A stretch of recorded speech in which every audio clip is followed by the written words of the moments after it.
I'll never forget the moment it all came crashing down. It was just before the company dinner, a night I had imagined as nothing more than a routine celebration. Clinking glasses, polite laughter, the usual hollow camaraderie. I was scrolling through my phone in the living room when I noticed her text flash across the screen. It wasn't meant for me, or at least, it didn't seem like it. Can't wait to see you tonight, face blowing a kiss. No one can know. I froze, my thumb hovering over the screen. I read it again. My wife, Claire, had sent it, and it wasn't to me. My stomach sank in a way I hadn't felt in years, like someone had hollowed me out from the inside. At first, I tried to rationalize it. Maybe it was a mistake. Maybe it was some stupid work joke. I told myself that.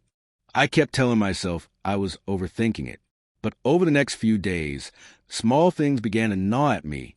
She would step out for calls, her laughter in the next room carrying a tone I didn't recognize.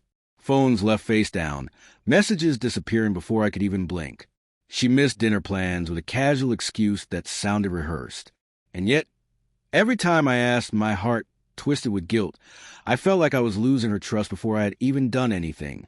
The company dinner came sooner than I expected, held in a dimly lit ballroom with crystal chandeliers reflecting off polished tables. I watched her from across the room, laughing with co-workers, the warmth in her smile for someone else now etched into my memory. I felt like I was floating in some cruel dream, my mind spinning, trying to convince myself this wasn't happening. Then it happened. One of her colleagues, a man I barely knew, nudged me with a grin, leaning close enough for only me to hear. She's not exactly faithful, you know. I stared at him, thinking my ears were betraying me. What do you mean? I asked, my voice steadier than I felt. He hesitated, and then, before I could stop him, he showed me a message thread. Claire's name blinking alongside words of passion I wasn't supposed to read. Text sent from the very office she promised she loved me for. The tone, the intimacy, the secret emojis, they weren't subtle. My world tilted sideways, like the floor itself had given up under my feet. I tried to breathe, tried to tell myself I could handle this.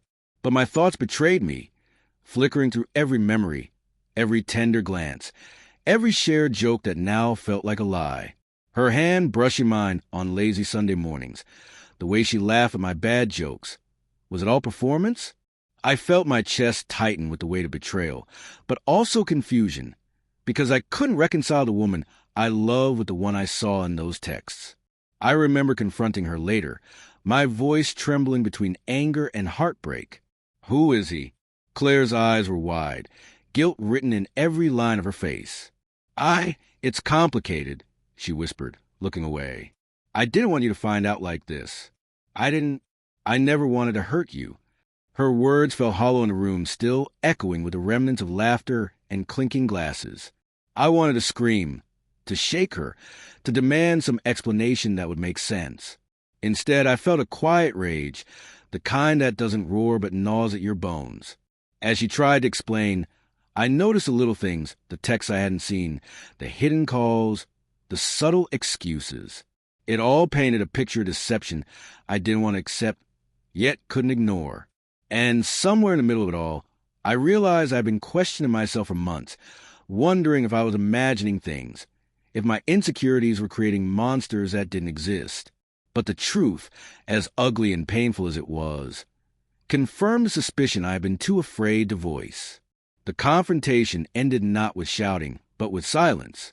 Claire couldn't meet my eyes, and I couldn't forgive her, yet couldn't leave immediately either. I walked out, the cold night hitting my face, feeling the weight of grief pressing on my chest.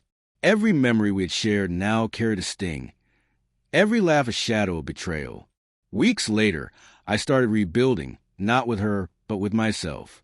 I let go of the love that had been tainted by lies and focused on quiet strength. I spent mornings on walks I used to take with her, evenings cooking for one, learning the rhythm of my own heartbeat again. The pain lingered, of course, but it didn't dominate me. I discovered a sense of clarity I hadn't known I needed, realizing that self-respect isn't about anger or revenge. It's about reclaiming your own story. And every so often, I think of that night, the company dinner where the truth came out like a punch to the gut. It hurts, but it also reminds me I survived. I learned. And no betrayal, no matter how close, can erase who I am at my core.